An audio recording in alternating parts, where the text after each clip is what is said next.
Hello,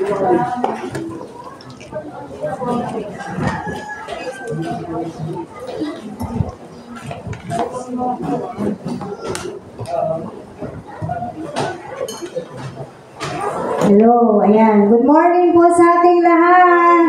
Batiin po natin yung mga katabi natin. Good morning. God bless you. Amen. Hallelujah. O yung mga bata pong 3 taon pataas, doon po tayo kay Ate Kay. Amen. Ayan. Handa na po ba ang lahat? Handa na? Handa na po tayong makinig? Amen. So tayo po ay handa na. Tayo po ay magsisimula na at alam naman po natin na ang ating pong iglesia ay kakatapos lang na dumalo sa isang gawain doon sa Dasma. Amen. Tayo po ay nagkaroon ng camping last Monday hanggang Wednesday. At meron po tayong siyam na naipadala doon para mag-camp. 4 po sa kanila naririto. O marunong naman kayo mag-subtraction, alam nyo kung ilan yung wala. So, 4 po yung naririto na nag-camp. Mahilingan ko lamang po yung 4 kahit tigto 2 minutes. Kung ano po yung inyong naranasan doon sa camp. Amen. 2 minutes lang. Huwag masyadong mahaba. Yun talagang hindi nyo makalimutan. The Word of God, yung sinabi ng Diyos sa inyo, nangusap ang Panginoon sa inyo, yun po yung ibabahagi po natin doon sa mga nag-camp. Amen. O doon sa 4, sige na. Meron na magsisimulang tumayo. Campers lang. Campers! Unahin ko na si Darren. Darren, ika. Kasi hindi tayo matatapos pag nagtuturoan po kayo. Anyway, 2 minutes lang. Ito naman pong sharing na to ay lagi na natin ginagawa. Kaya hindi na po tayo dapat nahihiya. Halika na, Darren. 2 minutes. Ano yung naranasan mo doon sa camp? Si Josie, ikaw muna po. Opo, kasama si Ate Josie sa camp kasi po all ages po yung camp. Kaya pwede po si Ate Josie. Amen. Purihin po natin ang Panginoon. Ang may share ko lang, ang magandang nangyari doon parang tumatak sa katuruan doon yung mga Korea, yung driver. Basta pag ang Panginoon ang ating gawing driver na ating buhay, tiyak na tuwid ang ating lalandasin. Diba po? Amen. Ayan. O, sino pa? O, sunod-sunod na kayo. Kayong 3 dyan. Go. Sunod-sunod na. Opo, dito na kayo sa harap. Sunod-sunod na. Bilis. 1, 2, 3, 4, 5, 6, 7, 8. Mabilis. Girly na. Girly. Yung hindi ko po malimutan na naranasan ko po dun sa camp is, mas lalo ko pa po nakilala si God. Hindi lang po dahil sa mga activities, syempre po sa mga tinuro po sa amin, lalo na po yung hindi ko po makalimutan po yung about sa shepherd. Kasi po, kahit na patuloy tayo, yung po yung tupay, kapag po nawawala, hinahanap po ng pastor. Katulad din po tayo nun. Tayo yung nawawala. Pero hinahanap pa rin po tayo ni Jesus. At kapag tayo po ay nagugutom, nanghihingi po tayo ng tulong kay God, nandiyan po siya para tumulong sa atin. Kasi siya po ang shepherd natin yan. Amen.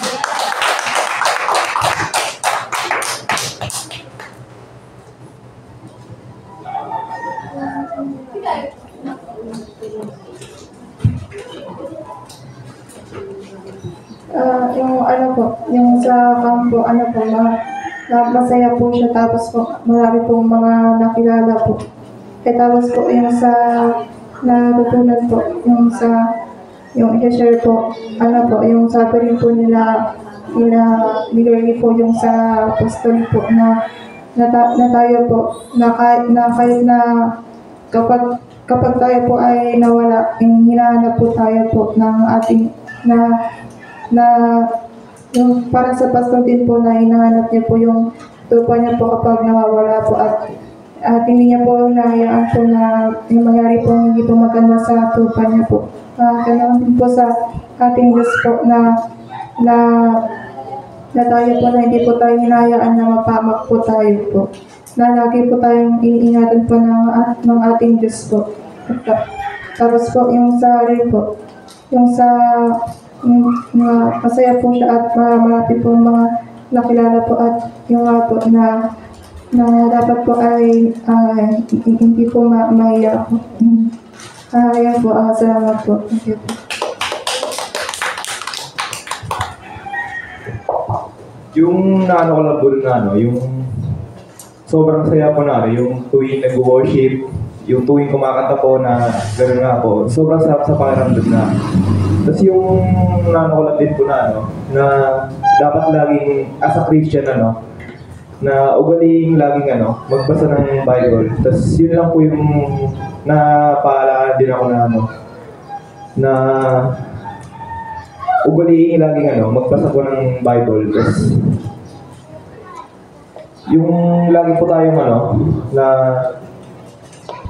humingi ng tulong, guide sa ating Diyos na talagang matutulungan po tayo. Yun lang. Amen. Palakpakan po natin ang Panginoon sa buhay po na ating mga campers. Salamat, mga campers. Ayan, nakakatuwa po. Siyempre, hindi naman maaalis agad po yung pagiging mahiyain. Pero, ang masaya po doon sila po ay marunong na. Amen. At gusto ko lang din idagdag ay na-evangelize po yung mga yan. Yung literal na evangelism, pinalabas po talaga sila. Kasama kami, pero sila po, hinayaan po namin sila na yung mga campers mismo, sila po yung magsalita at magbahagi ng salita ng Diyos. Amen. Palakpakan po natin ang Panginoon. Amen. Hallelujah. Amen. At tayo po ay mananalangin na sa araw na to. Kaya sa susunod po, ay sabi nga nila, kasama si Tito Josie, kasi all ages po yung camp. Kaya sana sa isang taon, mas marami pa pong makasama at mas marami maging available para sa gawain po na ito. Paghandaan na po natin kasi every year na pong gaganapin ito. Itong ating pong camp. Amen. Ayan, tayo po ay manalangin na. Pag-pray natin si Kuya Polo, bagamat wala po siya ngayon, Ngayon po yung kanyang kaarawan. At si Sean na merong laging nilalagnat yung apo po ni Nanay Saleng.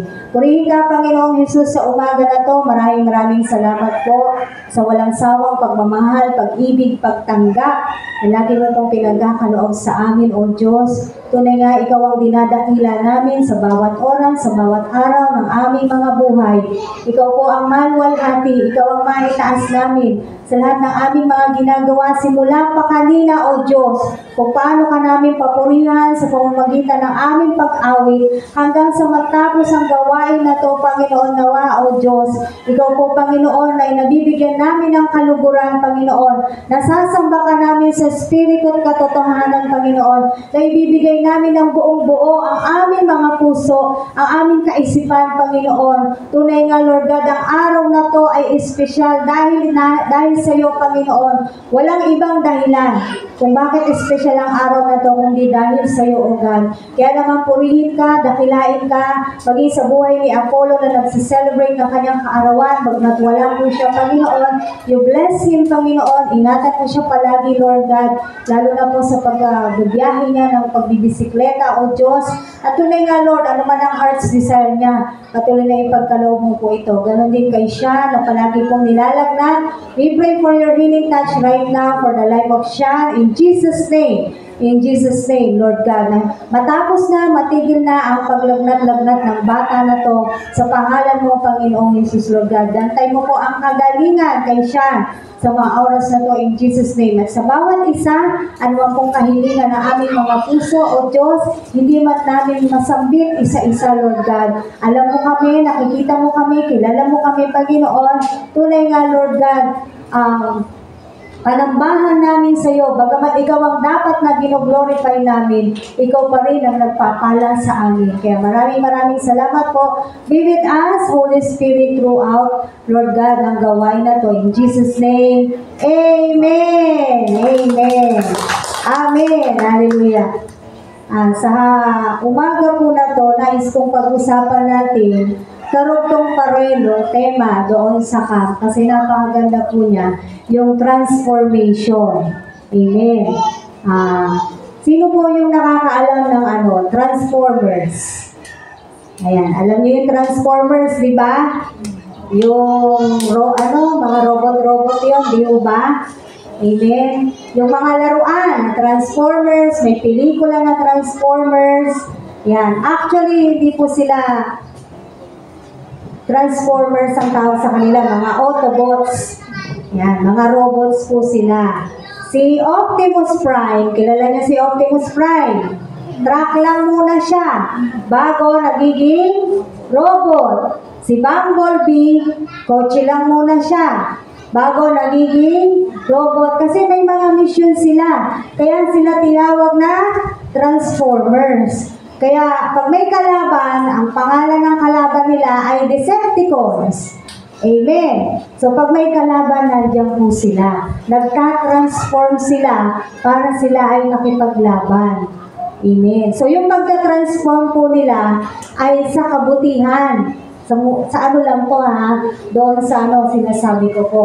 So yung pagbabago po nila ng kanilang anyo, ng kanilang ginagawa, ay dahil meron silang gagawing pagliligtas. Amen. Meron silang misyon. Ang mga mananampalataya, ang mga Kristiyano po, ay mga transformers din. Amen po ba? Amen. Hindi man tayo mga robot, but tayo po ay mga transformers. Bakit? From old self to Christ-likeness. Dapat po ang buhay ng mga mananampalataya. Ano yun? Dapat may nababago. Amen po ba? So, from lumang ikaw, kaya anong tawag na sa atin ngayon? Bago lang, nilalang. Anong sabi? Wala na yung luma. Ano na lang yung meron? Yung dati. So, kung ano yung pagkatao mo noon, dapat wala na yun ngayon. Amen po ba? Ngayon, titignan natin at kayong makapagsasabi sa inyong mga sarili if you are transforming. Kung kayo ay nagka-transform, kung kayo ay nagbabago from glory to glory. Gusto ko lang basahin yung verse na yon sa 2 Corinthians chapter 3, verse 18. Dito ka sa harap, para malapit ka lang. Gusto ko siyang basahin sa NIV. Kasi ang word doon, sa sinasabi doon, we are changed from glory to glory. Habang hinihintay ko po yun, allow me to use the cellphone kasi nandun yung NIV. Wala po akong NIV na hard copy na Bible. So, basahin po muna natin siya sa Tagalog. Ikalawang Korinto 3:18. Hindi po ito yung ating verse, pero gusto ko lang ipakita po sa inyo. Ano ang sinasabi rito? That we are changed from glory to glory. Ang sabi rito, at ngayong naalis na ang talukbong sa ating mukha, tayong lahat ang nagiging sinag ng kaningningan ng Panginoon. At ang kaningningang iyon na nagmumula sa Panginoon, na siyang Espiritu ang bumabago sa ating anyo upang maging lalong maningning hanggang sa maging mistulang larawan niya. Amen. Naambon, papasok po ang mga bata. Ayan, pakitulungan po yung children natin. Kung kailangan nilang ipasok yung lamesa, pakitulungan po sila. Amen. Sasabi po rito, babasahin ko na po siya sa NIV. So all of us who have had that veil removed can see and reflect the glory of the Lord. And the Lord, who is the Spirit, makes us more and more like Him as we are changed into His glorious image. Amen. NIV to. Yan. So tayo po ay binabago ayon sa kaningningan ng Diyos. Binabago tayo ng Panginoon hanggang sa maging mistulang larawan niya. Ano yung hanggang sa maging mistulang larawan niya? Hindi po natin mapapantayan ang Diyos. Amen. Dagdagan mo. Hindi po natin magagaya ang Diyos ng 100%. Okay, thank you. Pero, ang nais sabihin sa atin ng Biblia, dahil tayo ay mga anak ng Diyos, tayo ay mga mananampalataya, dapat ang pinatutunguhan natin, ang pinaglalakaran ng buhay po natin bilang mga Kristiyano, tumutungo tayo yung ating mga sarili, yung ating mga pag-uugali, hanggang sa maging kalarawan natin ang Diyos. Christ-likeness. Amen. Ano ba yung mga karakter ng ating Diyos? Magbigay po kayo ng karakter ng ating Diyos. Ano po? Mapagparaya. Wala kayong masabi. Yung mga bago pa yung nagsasabi ng karakter ng Diyos. Mapagmahal. Napakarami. Mapagpakumbaba. Babait, matiisin, matyaga. At malakas ang kanyang pagpipigil sa kanyang sarili. Amen po ba? At napakarami pa po, mahabagi. Yan po yung mga karakter ng ating Panginoon. Ngayon, titignan natin ang ating mga sarili. Kasi sabi rito, tayo ay binabago upang maging lalong manining hanggang sa maging mistulang larawan niya. Dapat yung mga yon, somehow, dahil sabi natin siya yung ating Ama at tayo ay anak ng Diyos, dapat nakikita po ang mga characteristics na yan sa atin dahil tayo ay nagtatransform. Naunawaan po natin? Dahil tayo po ay nababago ng salita ng Diyos. Punta na po tayo sa ating pinaka-main verse, Colossians chapter 3, verses 1 to 14.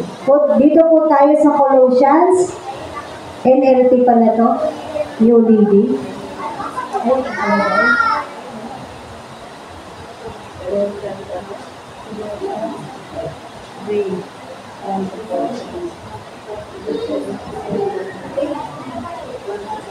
Colossians chapter 3, verses 1 to 14 po. Basahin ko po sa inyo sa NIV version, Colossians 3. Simulan po natin siya sa verse 1. May mga Bible po kayo? Basahin po ninyo sa pamamagitan ng inyong mata ang mga verses na babasahin po natin. Since then, you have been raised with Christ. Set your hearts on things above, where Christ is seated at the right hand of God. Set your minds on things above, not on earthly things. For you died, and your life is now hidden with Christ in God. When Christ, who is your life, appears, then you will also appear with Him in glory. Verse 5. Put to death, therefore, whatever belongs to your earthly nature: sexual immorality, impurity, lust, evil desires, and greed, which is idolatry. Excuse me.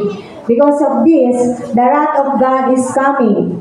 You used to walk in these ways in the life you once lived, but now you must also rid yourselves of all such things as this: anger, rage, malice, slander, and filthy language from your lips. Do not lie to each other, since you have taken up your old self with its practices, and have put on the new self, which is being renewed in knowledge in the image of its Creator. Here there is no Gentile or Jew, circumcised or uncircumcised, barbarian, Scythian, slave or free, but Christ is all and is in all. Verse 12. Therefore, as God's chosen people, holy and dearly loved, clothe yourselves with compassion, kindness, humility, gentleness, and patience. Bear with each other and forgive one another. If any of you has a grievance against someone, forgive as the Lord forgave you.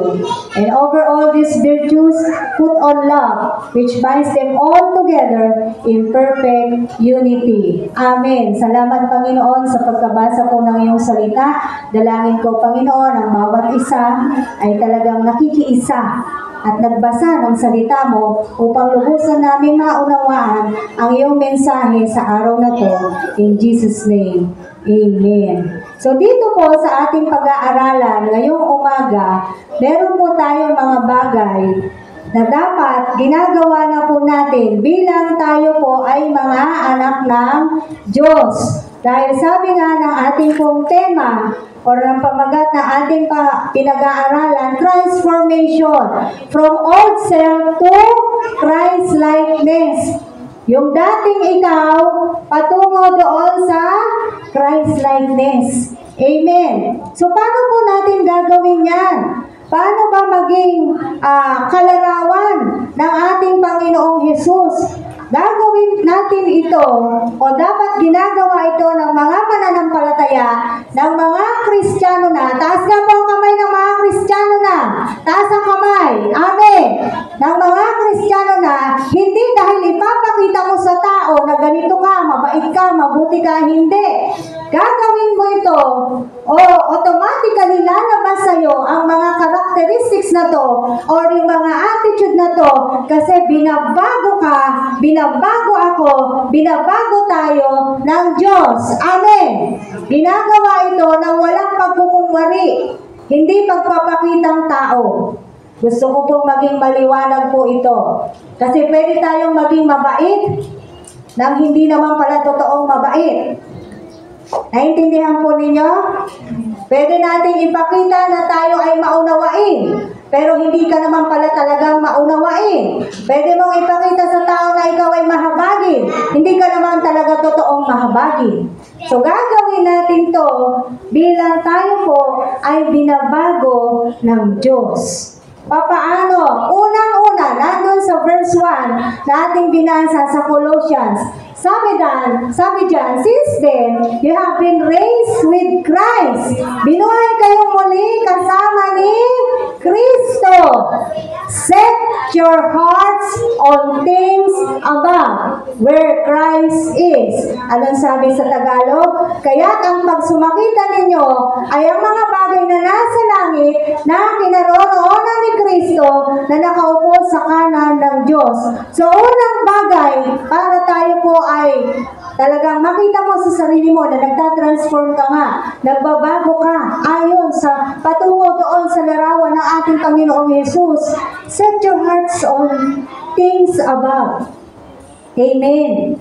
Ang pinagsusumakita ng puso mo ay yung mga bagay kung saan naroon si Kristo. Yung puso mo na kay Kristo. Now, let's check our heart. Sinong nagmamay-ari ng puso ko? Yung boyfriend ko? Yung girlfriend ko? O, sino nagmamay-ari po ng mga puso po natin? Sinong laging iniisip at sinong itinitubok ng puso po natin? Meron ba talagang pag-ibig yan sa ating Panginoong Hesus? Let's check. Tignan mo yung puso mo. Meron ka ba talagang love na nararamdaman kay Kristo? Why? Because it says here, set your hearts on things above where Christ is. Nandun si Kristo, kaya dapat nilalaman ng puso po natin, ang itinitibok ng puso po natin ay yung mga bagay kung saan naroon si Kristo. Amen. At anong nais ng Diyos? Ang mga tao ay maligtas. Anong dapat nasa puso natin? Salvation. Kalabitin mo yung katabi mo, gumising ka. Bawal matulog. Amen. Ayan. Pag meron kayong nakikitang mga na medyo inaantok-antok, pakikalabit po. Amen. Medyo nagtatalo kami ng teacher ng children, kaya makinig po kayong mabuti. Medyo mahirap, dalawa kami sa loob. Alam ko mahirap din sa kanya dahil naka-microphone ako. Amen. So sabi rito, set your hearts on things above. We must check our heart. Do we really love God? Do we really love men?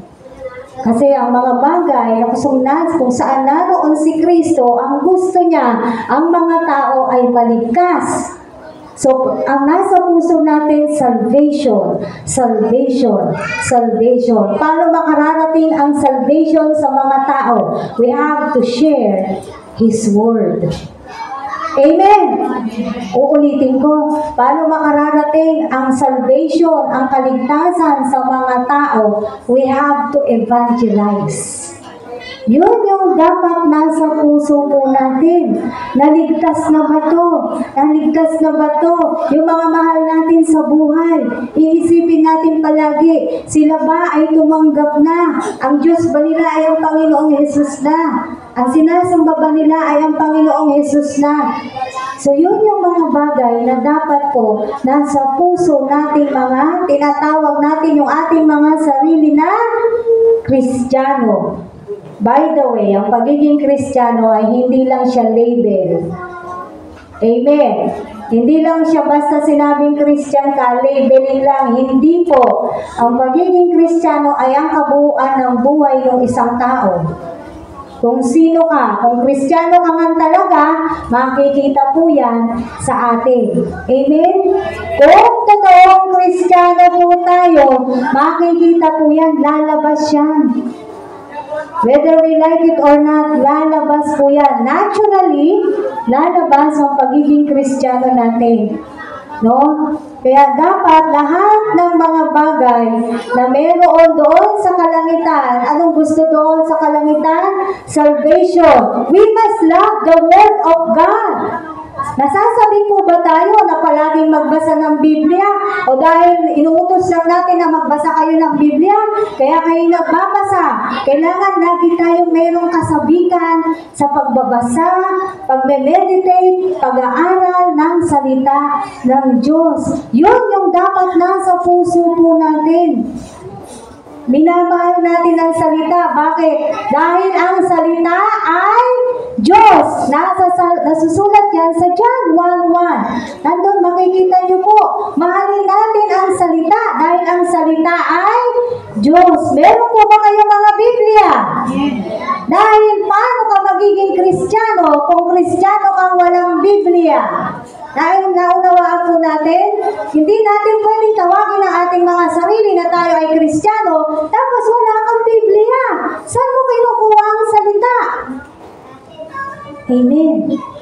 O maaaring isagot nila, di sa pakikinig. Tama naman, makinig ka. Pero meron ka pa rin dapat na sarili mo Biblia. Amen. Meron tayo dapat na sarili po nating mga Biblia. At lagi po natin itong dapat kinasasabikan. Ano kayang mensahe ng Diyos sa akin ngayon? Ano kayang sasabihin ng Diyos sa akin ngayon? Ano kayang matututunan ko ngayon kapag ako'y nagbasa ngayon? Meron kang kasabikan. Dahil ano kayang matututunan ko ngayon sa pagbabasa ko ng salita ng Diyos? Your heart is in the Word of God. Because you love God. Amen. Now, we can check. Kahit ngayon pa lang sa isip ninyo, makikita nyo na, ma-evaluate nyo na yung mga sarili ninyo. If you really, really love God, and if you are setting your hearts on things above where Christ is.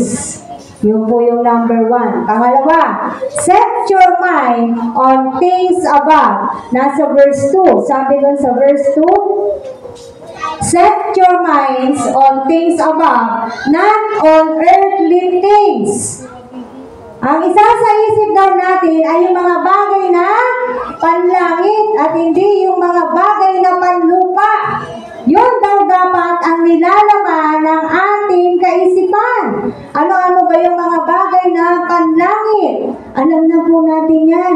Kapag ito'y ginagawa mo, bagay na nais ng Diyos, yun yung mga bagay na panlangit. Sa music, sa awitin natin, ano yung madalas natin pinakikinggan? Mga awiting makalangit o mga awiting makamundo pa rin?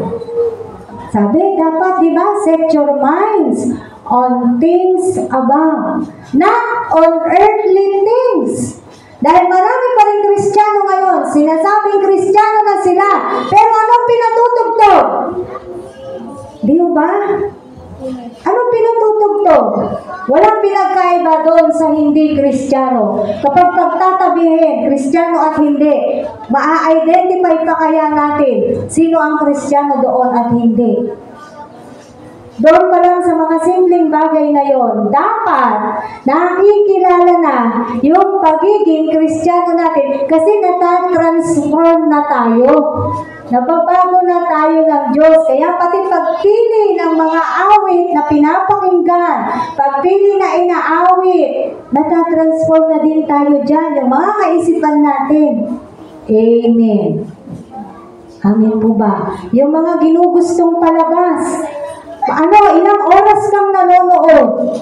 Mas marami, mas mahabang oras sa panonood kaysa doon sa mga bagay na panlangit. Ano ba yung mga bagay na panlangit? Pananalangin, pagbabahagi, pagbabasa ng salita ng Diyos, lumabas ka at humayo ka, mag-evangelize ka. Yun yung mga bagay na makalangit. Mag-counseling ka, mag-mentor ka. Mga bagay na makalangit. Pero ilang oras kang nakaupo at nakatutok, nakababad sa telebisyon. Amen. Kung hindi man sa telebisyon, meron yung iba. Alam nyo na, gadgets. Ang sabi rito, set your minds on things above, not on earthly things. Ang dapat laging isinasaisip natin, ito yung gagawin ko para sa Panginoon. Yes, magtatrabaho po tayo. Hindi ko sinabing hindi tayo magtatrabaho. Amen. Wala po akong sinasabing ganyan. Yes, magtatrabaho po tayo, pero nag-work yung mind mo, di ba? Nag-work yung mind natin kung saan ang iniisip natin ay patungkol para sa Panginoon. Gagawin ko mamaya. Alam niyo yung mga nakasama namin doon sa camp, mga kabataan po sila. Mga edad nila 18, 19, 20. Mga ganyan po yung edad na 11 years old. Pinakabata doon na campers, 11 years old. Bakit? Ang 11, nakakaintindi na. Ang 10 years old na, marunong na magdabog eh. Yung pa kayang 11 years old. Amen? Kaya maganda po yung camp na yun. All ages, basta may isip na at marunong na umintindi. Pwede na. Matuturuan na ng salita ng Diyos, nakapokus na. Yung isang kasama namin doon sa food committee, ay ko, paano ka di ba nag-aaral ka? Pagdating ko po, galing sa school, doon po ako nag-evangelize. May kasama siya. Talaga? Sabi ko. Opo, kasi naman po tita, sabi niya sa akin. Pag naman po gusto, pwede naman gawa ng paraan. Tumpak! Pag gusto, may paraan. Pag ayaw, maraming dahilan. Amen? Grade 11 yun, si Tiggy. Ikaw, paano ka nakakahayo? Kasi nagkukwentuhan kami habang naghuhugas kami ng plato. No? Kumusta tayo mga kapatid? Ilang taon ka na? Humahayo ka ba? Sasabihin ng marami sa atin, busy ako. Siya busy din, nag-aaral siya. Pero nagagawa niya. Amen. Di sabi ko, di hapon na yun. Opo. Di pa lang po tulog yung mga tao. Sabi niya, tumawa pa siya. Tumpak pa rin. Amen. Inuutosan ba sila ng pastor nila? Hindi na. Bakit? Natanim na eh. Nakatanim na sa puso nila yung mga bagay na panlangit. Ano nakatanim sa puso at isip po natin ngayon? Dahil yun yung unang dalawa. Set your hearts on things above where Christ is. Set your minds on things above, not on earthly things. Nakita nyo, inuna yung dalawa na yun. Yung puso at isip kasi magkaugnay yan. Dahil kung ano sinasabi ng kaisipan mo, yun yung gagawin ng katawan mo eh. Amen po ba? Katulad na napag-aralan natin nung nakaraang linggo. Hindi mababago yung routine natin everyday. Pero ano ka mabago sa'yo? Yung pagbabago ng kaisipan mo. Amen. Kung paano ka mag-isip. Kung paano mo ini-entertain yung mga negative thoughts at saka yung mga positive. Kung ano yung madalas na nasa isip mo. Ngayon, sabi sa atin dito, set your minds on things above, not on earthly things. Ngayong buwan na to, may nahayuhan na ba ako? Ngayong buwan na to, may nasira na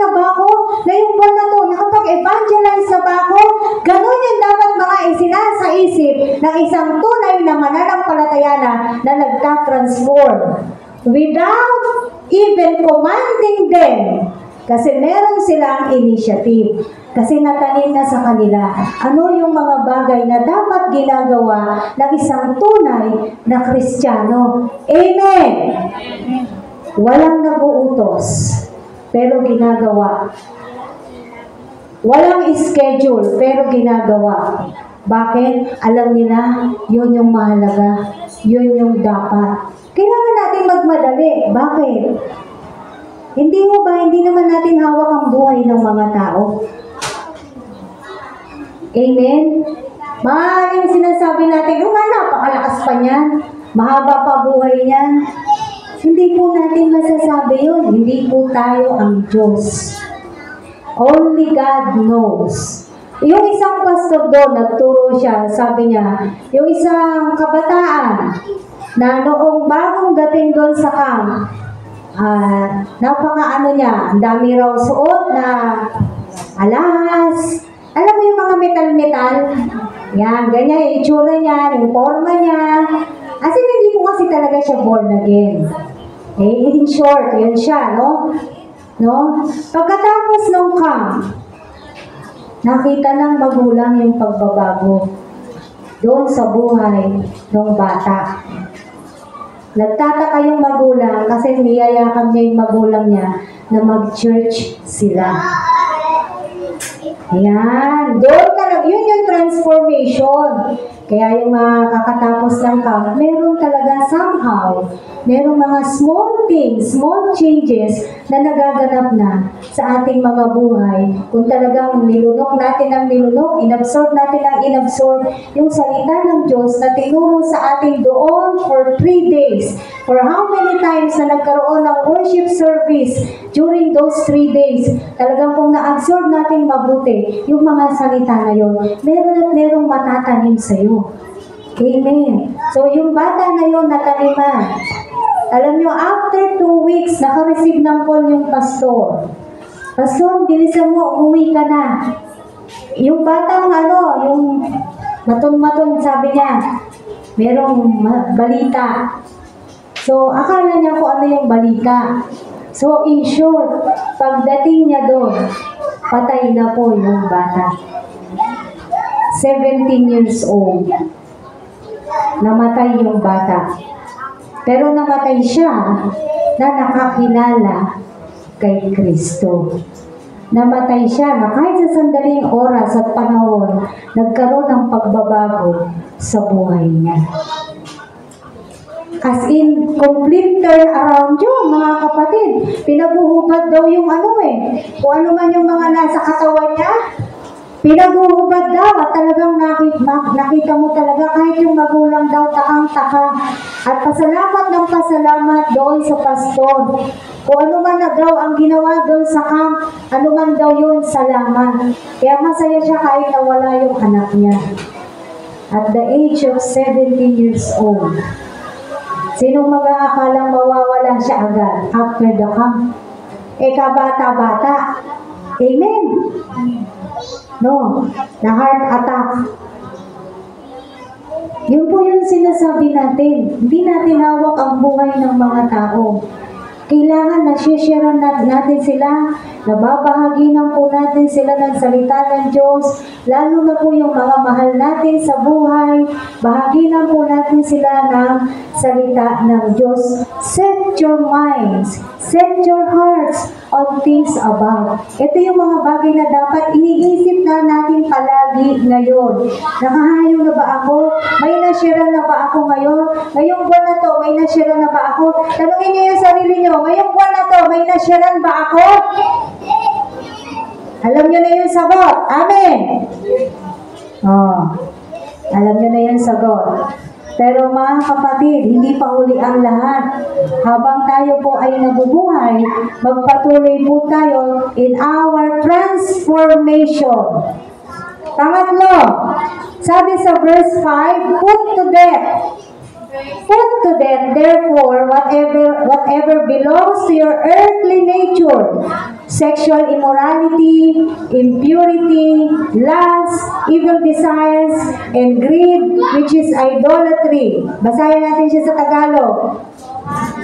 Sabi rito, kaya dapat na mawalan sa inyo ang mga pitang makalaman, pangangalunya, kahalayan, mahalay na simbuyo ng damdamin, masasamang nasa, at ang pag-iimbot na isang uri ng pagsamba sa Diyos-Diyosan. Sabi sa NIV version, put to death, therefore, all these things, whatever earthly nature, meron ka pa sa sarili mo, put it to death.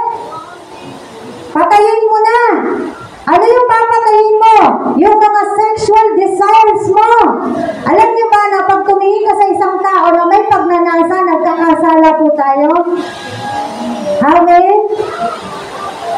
Whether ikaw ay lalaki o babae, kapag tumingin ka sa isang tao na meron kang pagnanasa, nagkakasala po tayo. Wala ka pang ginagawa nun, pero sa isip mo, ang dami nang naglalaro sa iyong kaisipan na mga kahalayan. Put to death. Amen. Itapon na rin yung mga magazines, mga babasahin na mga mahahalay.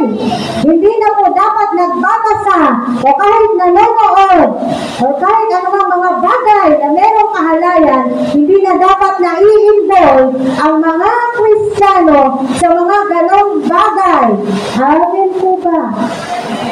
Patayin na raw, yung mga simbuyo ng damdamin, masasamang nasa, yan. Sexual immorality, pumapatol sa kapwa niya lalaki, papatol sa kapwa niya babae, put to death, because those are sexual immoralities, impurities. Galit na galit ang Diyos sa mga bagay na yan. Kristiyano ka, wala na dapat yan. Amen po ba? Yung mga pagnanasang mga mundo, lalo na kung may asawa na po tayo, yung asawa mo na lang ang bibigyan mo ng pansin. Wala ka ng ibang papansinin. Yung mata mo, sa asawa mo na lang. Kahit pa sabihin mo, nagbago na yung hugis ng katawan ng asawa mo, wala kang magagawa. Asawa mo yan, siyang titignan mo. Wala ka ng ibang dapat titignan. Amen ba sa mga may asawa? Whether lalaki o babae. Ngayon sa mga walang asawa, huwag na huwag kayong titingin sa tao na meron kayong pagnanasa. Uy, ang sexy. Gaganon ka pa talaga. Pero Kristiyano, sabi. Mga ganyan. Amen. Ano sabi ko sa inyo? Ang tunay ng mga Kristiyano, sila yung mga hindi bastusin. Amen? Bakit? May breeding sila eh. Kung na doon sa mga nag-camp, ano yung isa sa mga Pinay ng mga Koreano? Kahinhinan. Makikita dapat sa mga kababaihan yung kahinhinan. Hindi yung para kang, lalo na yung, wala namang masamang tumawa po. Walang masamang tumawa. Pero kung nasa labas ka ng tahanan, at yung tawa mo para kang ewan. Modesty, yun yung dapat na nakikita sa mga kababaihan na anak ng Diyos. Mahihinhin. Hindi yung sila pa yung nanliligaw sa lalaki. Sabi nila, iba na panahon ngayon, ang mga babae na ang nanliligaw sa lalaki. Oh, hello! Wala akong pakailan po, iba na yung panahon. Sa panahon pa rin ni Kristo, ganun pa rin. Old school, old fashion. Maghintay kang ligawan ka ng lalaki. Maghintay kang ikaw ang i-text. Maghintay kang ikaw ang i-chat. Huwag kang parang mauubusan. Amen. Amen. Kung hindi mag-text, pabayaan mo. Dahil ang Diyos, marunong magbigay. At sa totoo lang, ang mga kabataan ngayon, ang priority, pag-aaral. At hindi kung ano-ano. Amen. Sabi dyan, put to death, patayin na po natin itong mga bagay na to na nagsasangi pala ng kasalanan sa ating mga buhay. Yung mga simboyo ng damdamin po natin, iwaksin na po natin yan.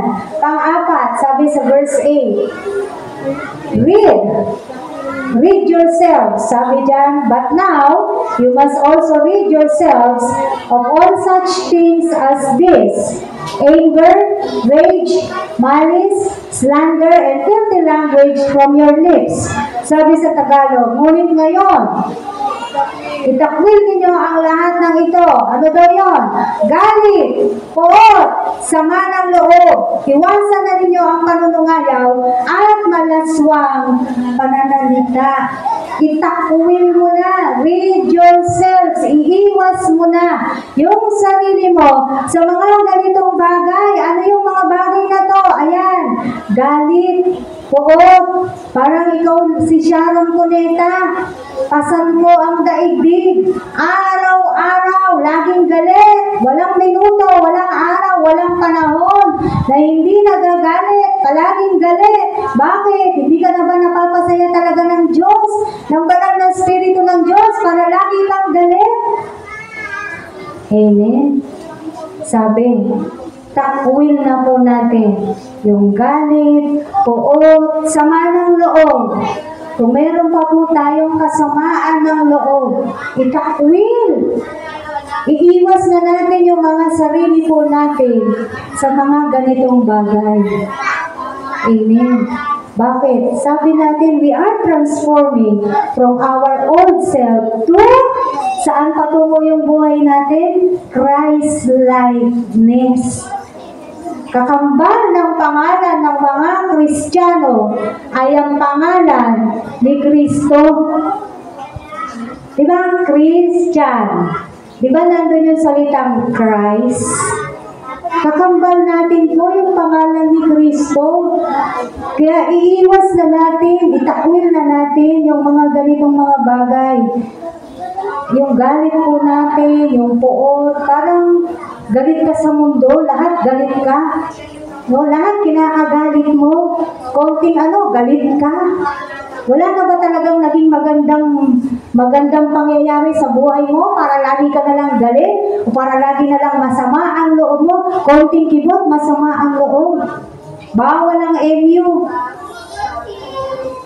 Sa mga Kristiyano, bawal ang matampuing unggoy. Amen po. Sabi po rito, iiwas na po natin, itakwil na po natin yung mga ganong bagay. Mga kapatid, kung merong sama kayo ng loob kung kanino man, makipagkasundo po kayo doon sa kasamaan nyo ng loob. Paano yun siya may kasalanan? Kahit na. Ikaw ang nakakarinig ng salita ng Diyos, ikaw ang magpapakumbaba, ikaw ang unang lalapit. Whether siya yung may kasalanan o ikaw, tayo po yung magpapakumbaba. Humble down ourselves. Amen. Kung gagawin po ba natin yun, halimbawa lang, siya yung may kasalanan, pero sabi, ako doon magsusorry. Kung ginawa mo, ikaw ay nagpatawad, ikaw pa rin yung lumapit. May tanong po ako sa inyo, nabawasan po ba kayo? May natanggal ba sa inyo? Natanggal ba yung kamay nyo? Natanggal ba yung daliri nyo?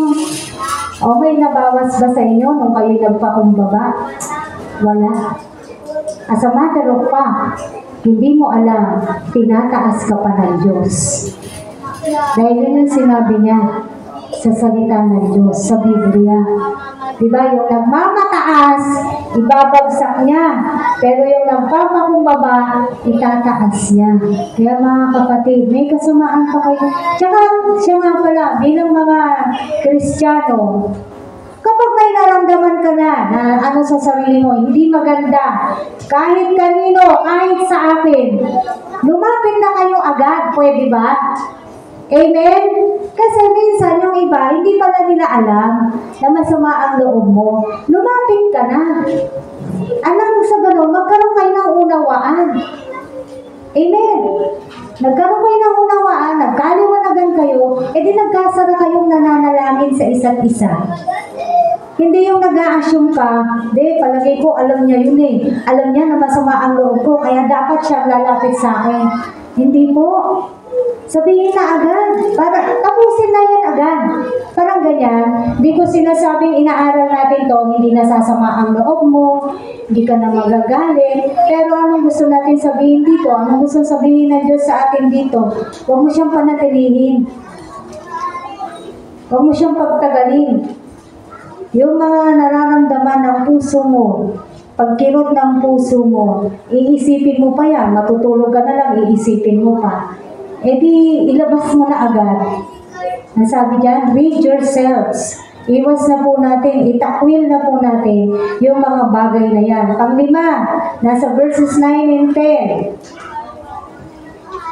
Sabi dyan, do not lie to each other, since you have taken off your old self with its practices, and have put on the new self, which is being renewed in the knowledge, in the image of its Creator. Do not lie. Huwag na raw tayo magsisinungaling kasi ano sabi dyan? Do not lie, since you have taken off your old self with its practices. Since tinanggal mo na, hinubad mo na ang iyong lumang pagkatao, pati na ang iyong mga lumang ginagawa, huwag na po tayo magsisinungaling. Huwag kayong magsisinungaling sa isa't isa, yamang hinubad na ninyo ang dating pagkatao, pati na ng mga gawa nito. Simula nung tayo kumilala sa Panginoong Hesus at nagdesisyon po tayo na tayo susunod sa ating Diyos, hinubad na po natin yung ating lumang sarili. At kasama po doon yung sinasabi nito, yamang hinubad na ninyo ang dating pagkatao, pati ng mga gawa nito. Kung ano man yung mga ginagawa natin noon ay hindi magaganda, wala na rin yun. Amen. Kaya yung pagsisinungaling, hanggat maaari, mawala po sa atin. Nasa Revelation, kasama doon, kapag ang tao'y sinungaling, hindi siya makakarating sa langit. Hindi, white lies lang naman. Small lie lang naman. Pag sinabi ng Biblia na kasalanan, kasalanan. Wala siyang sinabing, pag maliit lang, hindi. Wala namang ganun sa Biblia. Amen po ba? Once na dinifine niya na ang bagay na ito ay kasalanan, kasalanan po yun. Amen. So, sabi, huwag na tayong magsinungaling, sinubad na po natin yung ating lumang pagkatao. Meron na lang tayong meron na lang tayong bago. Bago na po yung ating mga sarili. Tingnan mo yung katabi mo. Tingnan mo, bago na ba yan? Amen. Amen. Dapat merong bago. Bakit? Dahil ang tunay po na mga tagasunod ni Kristo, the true followers of Christ, obey all this. Ang mga tunay na tagasunod ni Kristo, sinusunod kung ano sinasabi ng Biblia. Ang mga tunay na tagasunod ni Kristo, makikita sa buhay niya yung pruweba na siya ay nababago ng Diyos. Bakit? Dahil ang sinusundan nila ay banal. Amen. At since sabi natin, followers of Christ tayo, tagasunod tayo ni Kristo, ang sinusundan mo ay banal. Ikaw na sumusunod ay nagiging banal. Be holy, for I am holy, sabi ng Diyos. Sabi ni Paul, imitate me as I imitate Christ. Amen. Yun po yung mga tunay na Kristiyano. Hindi lang sila nalilabel ng Christian. Kaya tinawag na Christian kasi sa born again umaaten, pero walang makitang pagbabago sa buhay. Dinadaya lang po natin ang ating mga sarili. Wala tayong ibang niloloko kapag kagano, kundi ang ating mga sarili. Kung hindi natin kayang masunod at kayang gawin kung ano ang pinag-uutos sa atin para lubusan tayong matransform from glory to glory. Amen. Pang-anim, nasa verse 12. Sabi dyan, therefore, as God's chosen people, holy and dearly loved, clothe yourselves with compassion, kindness, humility, gentleness, and patience. Basahin natin sa Tagalog. Kayo'y hinirang ng Diyos, itinalaga para sa Kanya at minamahal Niya. Kaya dapat kayong maging mahabagin, maganda ang kalooban, mapagpakumbaba, mabait at matiisin. Amen. Clothe yourselves. Ano sinabing clothe yourselves? Isusuot mo? Hindi naman po literal, pero dapat nakasuot sa atin. Bakit nakasuot? Kasi para makita. Amen? Ay, ang ganda ng kulay ng damit mo. Why? Paano mo nasabi? Kasi nakita mo, yun yung suot niya. Tama. Ay, ang ganda ng damit ko. Blue. Ngayon sasabihin sa'yo, uy, ang bait mo, Joel. Bakit ka nasabi? Kasi nakasuot. Naintindihan po natin? Kasi nakasuot. Kaysa yung sasabi, ay, born again ka pala. Tapos tinuloy yung mukha niya kung paano niya sinabi, ay, born again ka pala. Kala ko hindi. Di mo ba? Lalo na, kung tayo po ay bumibilang na ng taon bilang isang mananampalataya. Nakakahiya naman sa Diyos kung hanggang ngayon wala pa pong natatransform sa atin. Nakakahiya sa Diyos kung hanggang ngayon, nandun pa rin tayo sa level na kung saan tayo pa rin yung inaalagaan. Which is that, kung tutuusin, tayo na po dapat ang nangangalaga sa ibang mga kaluluwa. Kasi sabi dyan, clothe yourselves with compassion. Pinag-aralan na po natin yung compassion. Ito yung hindi mo lang gustong tumulong, kundi talagang gagawin mo yung tulong na ninanais mo para doon sa tao. Yun yung compassion. Hindi ka lang basta nahabag, tapos na. Ay, nakakaawa siya, tapos na. Hindi. Ay, nakakaawa siya, hirap na hirap siya. Meron kang gagawin para tulungan mo siya doon sa kahirapan niya. Remember, that is compassion. Hindi ka titigil doon sa sinabi mong nakakaawa yung tao. Meron ka pang gagawin bukod doon. May hakbangin kang gagawin dahil meron ka nito, meron kang compassion. Kindness. Ano sa Tagalog ang kindness, mga kapatid? Kindness. Kind. Mabait. Kabaitan. Yan. No? Yung humility, nasabi ko na kanina, gentleness and patience. Matiisin. Bakit?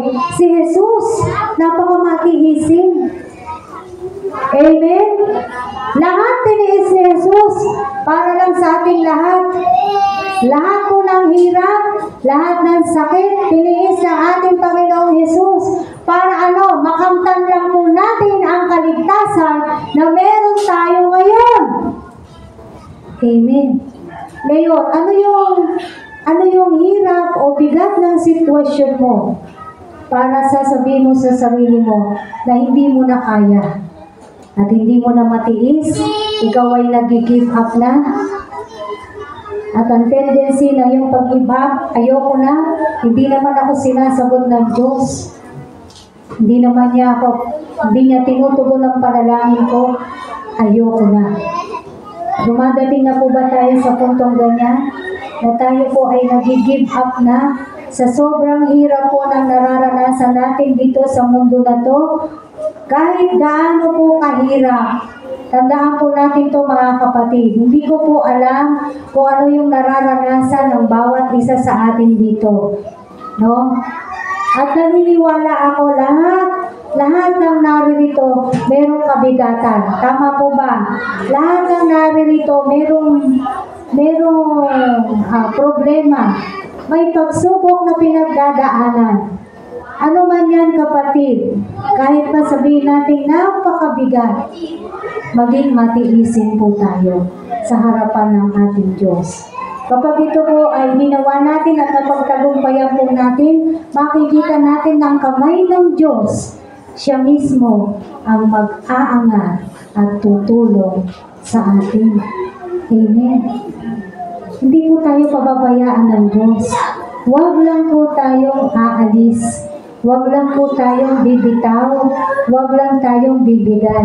Ngayon ka pa ba bibigay, kapatid? Sa haba na ng naging journey mo bilang Kristiyano, kung halimbawa, ngayon mo pa ba iisipin na mag-give up? Ngayon ka pa ba makakaramdam ng mga panlalamig, pagkainis, panlulupaypay?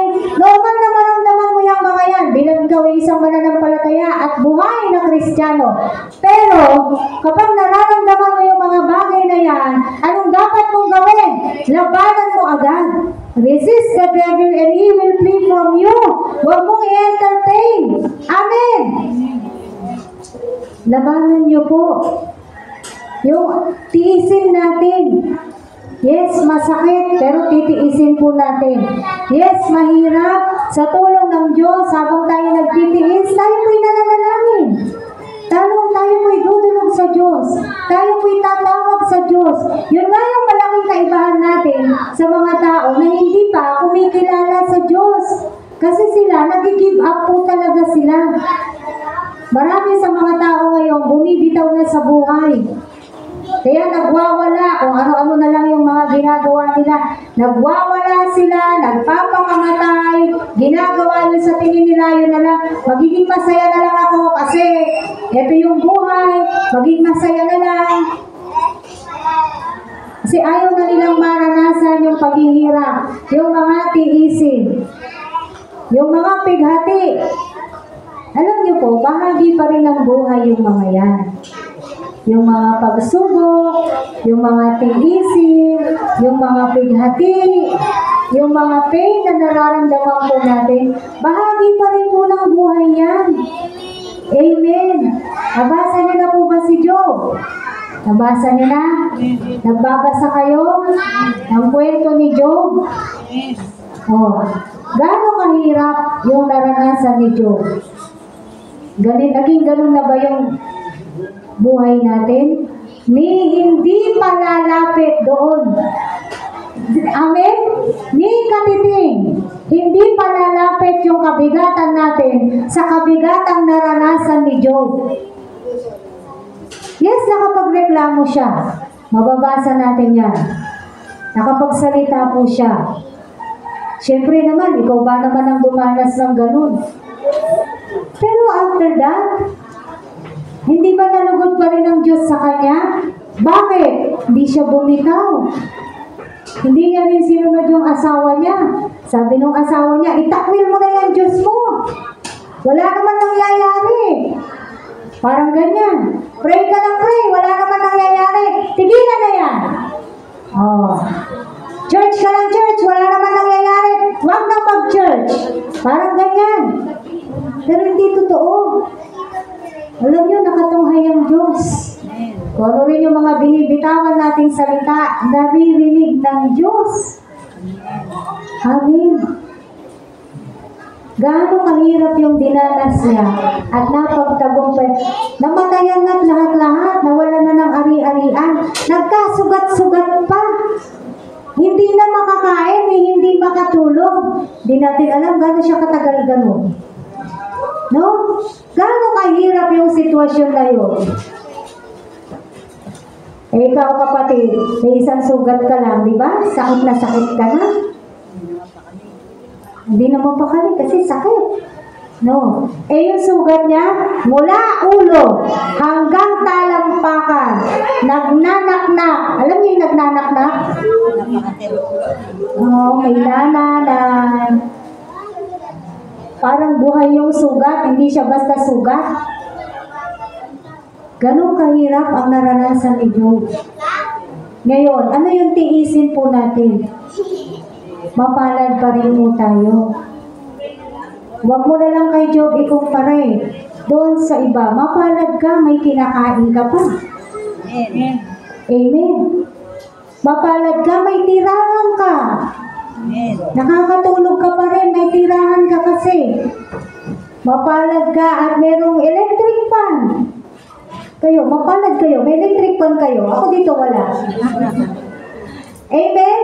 Kasi ang gusto ko sabihin ganito, mapalad pa rin tayo dahil pag oras ng pagkain, may pagkain tayo. Tama? Kapag wala, gagawa tayo ng paraan. Meron naman. Hindi katulad ng iba. Pumunta tayo sa ibang bansa. Yung mga bata doon, kinakain nila putik sa Africa. Gaano tayo ka-bless? O huwag ka na lang pumunta sa Africa, doon na lang sa yung mga nakatira sa mga basurahan. Ano ang tawag sa mga basurahan natin? Payatas. Ayan. Alam niyo trabaho nila doon? Mangangalkal sila. Pag nakakita sila ng pagkain doon, papagpagin lang po nila. Oy, totoo to. Sige, mag-research kayo. Papagpagin nila. Tapos kakainin nila. Or minsan, yung magulang, nire-recook po nila yung sa pagkain nila, nandoon ang mga uod sa kanilang kapaligiran. Kasi basura eh. O, sinong kaya doon? Diba, hindi natin kaya yun. Hihihipo natin. Diba, gaganyan na tayo kasi hihihiw. Pero yung kalagayan nila, ganun. Kaya mapalad pa rin tayo. Wala tayo sa ganung sitwasyon. We are still blessed. And since we are blessed, do we know how to thank the Lord? Marunong ba tayo magpasalamat sa Diyos? Lord, salamat sa tuyo. Tuyo, pinagpapasalamat? Bay, oo. Bakit ang hindi? Meron kang tuyo. Kaysa nga yung pupunta, mangalkal ka sa basurahan. Amen? Lord, salamat sa kamatis at patis na ulam. Mahal ang kamatis. O hindi ba mapalad ka? Nakabili ka na isang pirasong kamatis, 10 piso. O, 20? O, isang beses, 10 ang bili ko, 20 na pala. O hindi ba mapalad ka pa rin? May 20 pesos ka, may pambili ka ng kamatis. Kamatis man lang yung ulam mo, may. O yung iba, may itlog pa yun. Ibig ko po sabihin, ano ba yung tiisin po natin ngayon, mga kapatid? We are still blessed. And we must thank our God. Buti na lang, di ba? Mapalad tayo at magpasalamat po tayo sa Diyos. Ngayon, kung meron tayong kayang abutin, maaabot natin. Kahit hindi na tayo pumunta sa payatas, kung may mga taong alam natin na nangangailangan, at meron ka namang sobra, why not? Bakit hindi? Kung wala kang pera, bigyan mo ng pagkain. Mga ganyang bagay. Amen. Nasasabi dyan, sa verse 12, cloth, isuot po natin, hindi siya sabi lang. Action speaks louder than words. Isa buhay, isa gawa. Kung ano yung natututunan natin sa bagay na yun, doon po tayo nagkakaroon ng transformation. Amen. Kaya sabi sa verse 12, therefore as God's chosen people, holy and dearly loved. Napakaganda. As God's chosen people, holy and dearly loved. Mahal na mahal po tayo ng Diyos.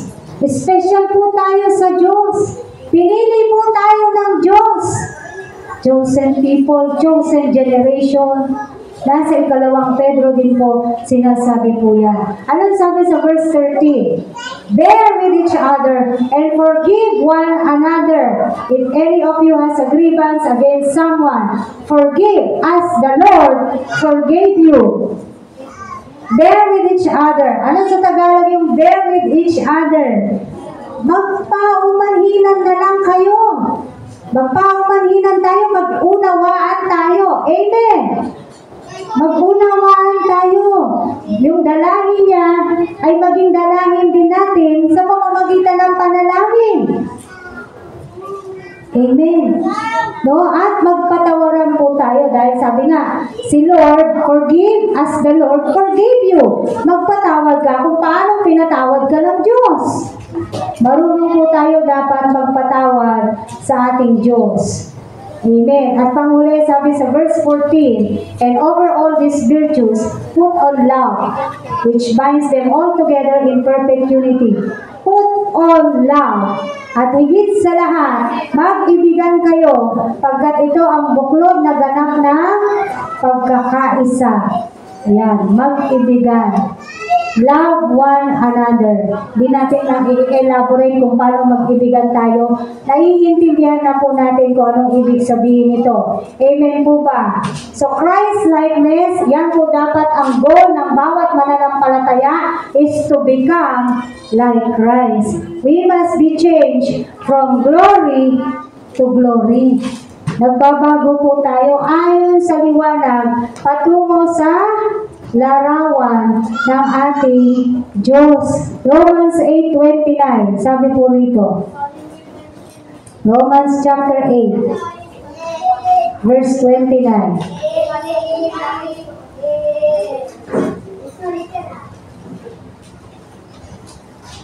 For those God foreknew, He also predestined to be conformed to the image of His Son, that He might be the firstborn among many brothers and sisters. Basahin po natin siya sa Tagalog. Roma 8:29. Sapagkat sa mula't mula pa'y alam na ng Diyos kung sino ang sa Kanya, ang mga ito'y itinalaga niyang maging tulad ng Kanyang anak, at sa gayon, naging panganay natin siya. Amen. Nakita po natin to. Alam ng Diyos, simula't mula pa, kung sino ang sa Kanya. Ngayon din dito, sa atin dito, alam ng Diyos kung sino talaga yung sa Kanya. At sino yung hindi, yung nagkukunwari na. Alam po ng Diyos yan. Bakit? Wala tayong maililihim sa ating Diyos. No? Kasama ang mga nagmamahal sa Kanya, ang mga tinawag ayon sa Kanyang panukala, sa kanilang ikabubuti. Sabi po rito, for those God foreknew, He also predestined to be conformed to the image of His Son. We are conformed patungo doon sa imahe ni Kristo. Christ-likeness, mga kapatid. Amen. Huwag po natin kaliligtaan na tayo bilang mga mananampalataya, tayo bilang mga Kristiyano, dapat nagtatransform po tayo. There must be a transformation in our lives. Overall package po yan. Mula ulo hanggang talampakan din. Labas at kaloob-looban, dapat merong transformation. Amen. From our old self to Christ-likeness, patungo doon sa larawan ni Kristo. Yun po yung isa sa dapat nilalayo ng mga mananampalataya na katulad po nating lahat. At bilang tinatawag natin, paulit-ulit, lagi ko pong sinasabi, bilang tinatawag natin ang ating mga sarili na tayo po ay mga anak ng Diyos, tagasunod ni Kristo, nakikita po talaga dapat yan sa ating mga buhay. Amen. Hindi man tayo ganun pa ka-perfecto, pero at least, baka mag-expect naman ng sobra yung iba sa inyo. Hindi pa ganun ganap, pero at least, ang ibig ko sabihin dito, nagtatransform po tayo from glory to glory. Yung pagbabago natin, paigi ng paigi, hindi yung nagbabago ka ng pabaliktad. Hindi yung sinasabi sa iyo ng tumatanda kang paurong. Naintindihan niyo po? Tumatanda tayong mga Kristiyano, paigi ng paigi, yung nakikita sa iyo. Kasi tumatagal ka na bilang mananampalataya. Ganon yun dapat. Hindi yung tumatanda tayong mga Kristiyano, pero pabaliktad yung nakikita sa iyo. Bumabalik ka na sa iyong dating sarili. Hindi po dapat ganoon. tumatagal tayo bilang Kristiyano, pumupunta tayo, tumutuko yung ating pamumuhay at yung ating attitude ayon sa larawan ng Diyos, hindi ka babalik dun sa dati. Kasi kung babalik ka sa dati, magiging mas masahol ka pa doon sa unang ikaw. Dahil ilang demonyo ang sasama at papasok ulit sa'yo. Nasa Bible po yan. Amen. Kaya mga kapatid, there must be a transformation. Mamaya, limilimin niyo yung mga sarili ninyo. Kung talagang tayo po ay natatransform. Sabi, i-recap ko lang, yung puso, set your heart on things above, set your mind on things above, put to death all your earthly nature, rid yourselves. Itakwil na, iiwas na yung mga sarili, sa sama ng loob, galit poot, do not lie, kasi hinubad na po natin ang ating lumang pagkatao. Amen? At tayo po ay mga pinili na ng Diyos. Amen? Bear with each other, forgive one another, and put on love. Sa mga bagay na to, balik-balikan po natin ang Colossus, itong inaral po natin, upang malaman natin if we are really transforming. If not, kapatid, kung wala ka doon sa bagay na yun, hindi ka talaga nagtatransform, manalangin po tayo sa Diyos.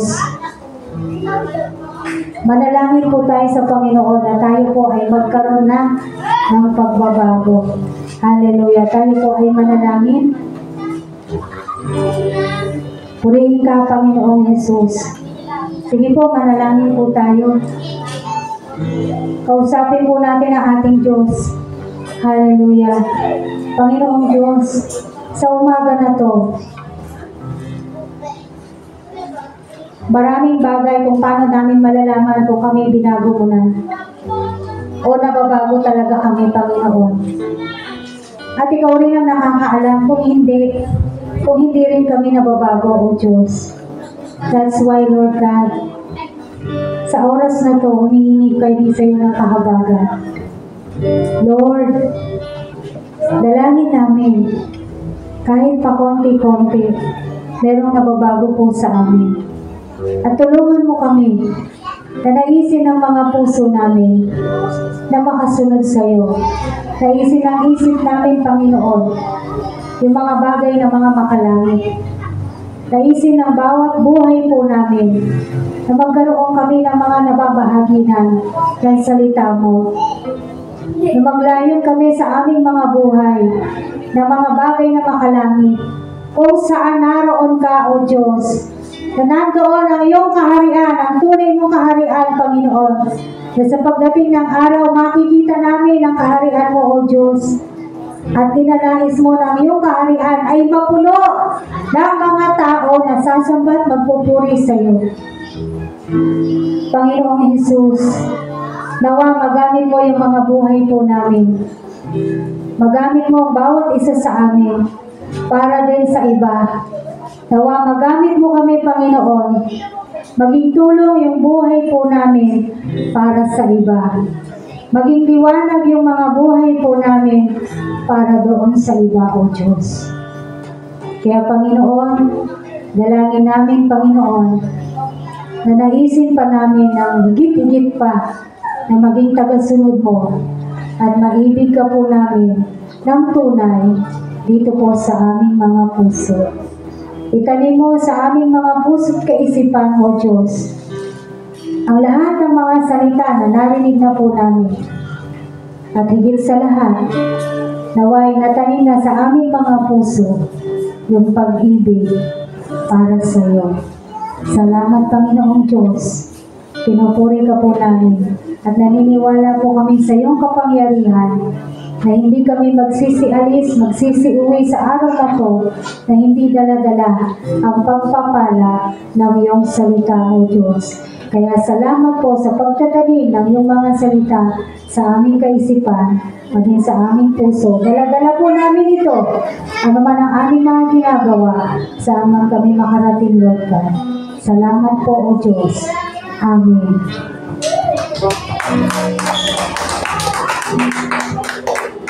Thank